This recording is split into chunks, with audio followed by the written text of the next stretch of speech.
دوشنبه لایف تقدیم میکند.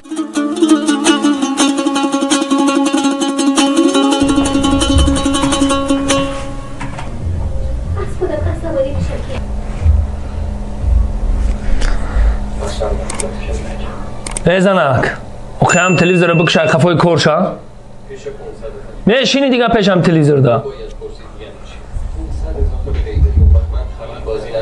تو نمیفهمی گپا او همین عمرو در پیش هم تلویزور گذاشته او یه ساعت باشه یه روز باشه یه هفته باشه تو ماها سولای درست هم تای تلویزور میشینی او خیلی خفای کورچه اوقاتی حلال که دارم زندگی اوقاتی حلال بخورین و یک کربونوی حلال شد تو ای همین نمیشتگیش نمیشیده دا 24 ساعت هم دو چشم تلویزیون هم تکدگی ای مردکه این قبی سیاگب میزنی نمیبونی همی کینا ما تماشا کنا؟ ای تو همی از شیطان همه گرفتم همه خوبه چی؟ شیطان ها؟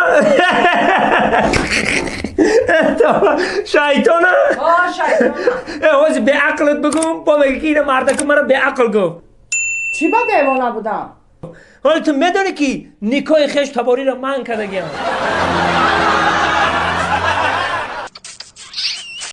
دوشنبه لایف تقدیم میکند.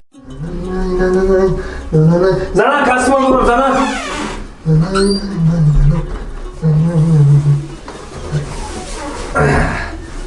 زنه جان مرده برمی قصر سال زندگی من پیش رفتن یک گپا که خوب نمیزنی گپی خوب؟ زنه جان و تو در جیگری مایی؟ زنه در جیگری ما چی با در دلت نه و در جگره؟ زنه جان حال وقتی همه خمه در کور دیرش دیسته گفتم که تو در جیگر ای مرده سوالی مرا جواب ده چی با در دلت نه و در جگره؟ زنه جان خطیب جنگ نکن و من خمم نه فهمیدم که تو در جیگر می چی خیلی در جگره؟ آخه دکتر در رفتم دکتر دیدک من گفت در جگر کیر میدونی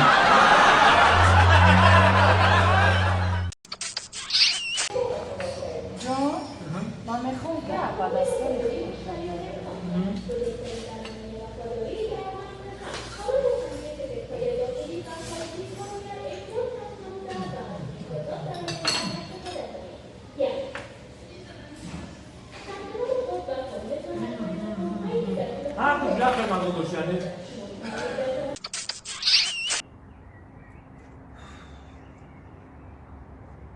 چی زیقی؟ نه زیق نیستم جانی ما زیق نشه وقتی که مرا گرفتی همه پرابلمات یک جای حل میکنی ها؟ آخه من اگه پرابلم ندارم همین قشنگ میدونم که بعد که تو را گرفتم کو با پرابلم هم سر میشه جگر جان ممکنه که هم موچت کنم دیوانه بعد توی بعد ای توی؟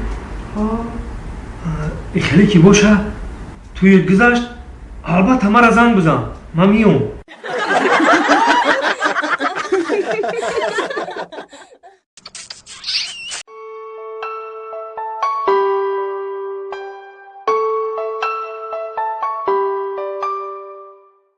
چی فکر دارم؟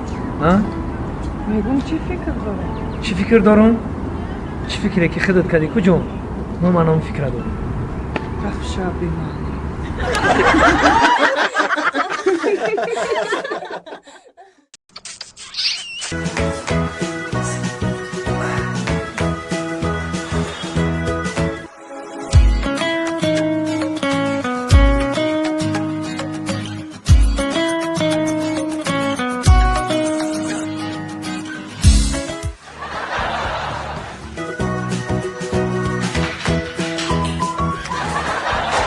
خیلی وقتای جوانی گذشت و خیلی خودت میدونی که 33 ساله مردک شدیم دیگه اون وقتا یوشیو بده که دیگه بازی دیگه اگه جا دختر بازی دیگه ای جان بیایی گپا تمام کرد توی مونا میکنه توی؟ با تو جان بیا هم صحبتی گرمانو خنک نکن او برای چی؟